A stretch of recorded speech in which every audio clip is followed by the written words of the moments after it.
رات کے 12 بج رہے تھے، بھوپال سو رہا تھا، لیکن کچھ ہی منٹس بعد ہوا میں ایک زہر پھیل گیا، ایک ایسا زہر جسے نہ آنکھ دیکھتی تھی نہ ہاتھ پکڑ سکتا تھا، لیکن جس نے ہزاروں لوگوں کی زندگی ایک پل میں چھین لی۔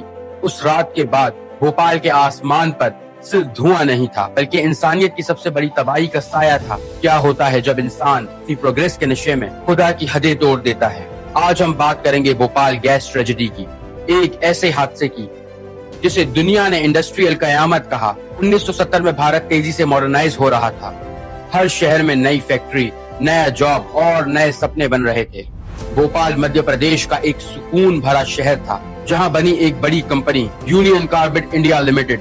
اس کمپنی کا مین کام تھا پیسٹیسائڈ بنانا، ایک کیمیکل پروڈکٹ جس کا نام تھا 7، اور اس کے لیے ہوتا تھا ایک بہت ہی خطرناک کیمیکل MIC۔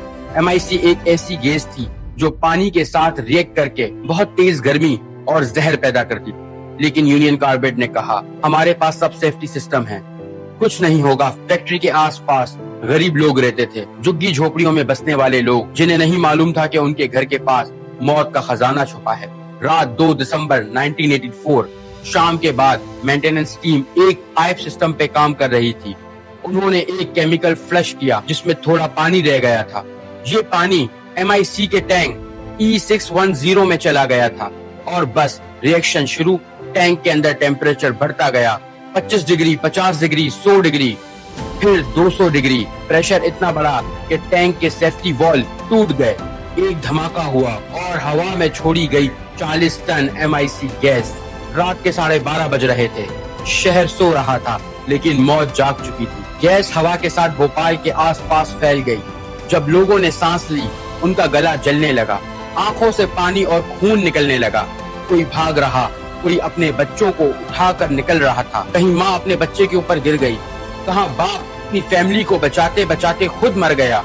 صبح تک سڑکوں پر لاشوں کا سمندر تھا، گائیں، کتے، پنچھی سب مر چکے تھے۔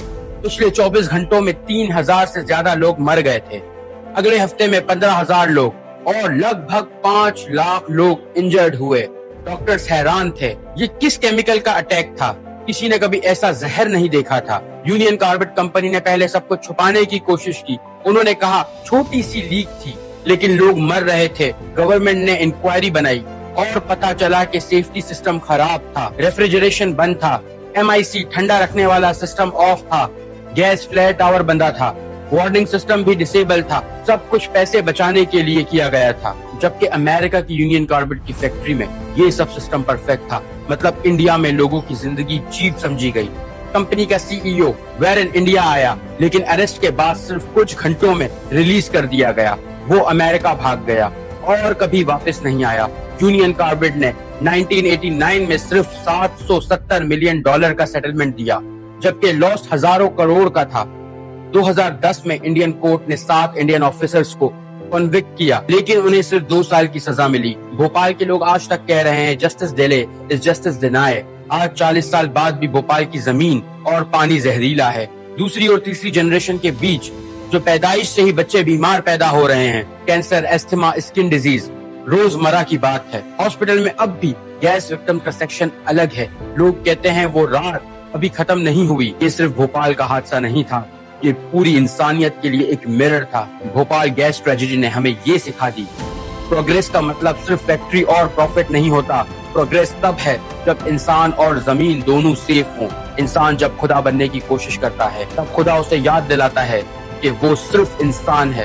قرآن میں لکھا ہے، اور فتنہ فساد زمین پر نہ مچاؤ، کیونکہ اللہ فساد کرنے والوں کو پسند نہیں کرتا۔ بھوپال کا حادثہ صرف ایک وارننگ تھا کہ اگر ہم نیچر، انسان اور انصاف کو اگنور کریں گے تو تباہی ضرور آئے گی۔ آج بھی کوئی فیکٹری بنتی ہے، جب کوئی کیمیکل پلانٹ چالو ہوتا ہے تو بھوپال کے لوگ دعا کرتے ہیں پھر کبھی ایسا نہ ہو۔ بھوپال گیس ٹریجڈی صرف ایک کہانی نہیں، ایک وارننگ ہے۔ اگر ہم نے سیکھا نہیں تو یہ قیامت پھر بھی لوٹ سکتی ہے۔ تو یہ تھا ہمارا آج کا ٹاپک۔ امید ہے کہ آپ کو یہ ٹاپک اچھا لگا ہو، یہ ویڈیو اچھی لگی ہے۔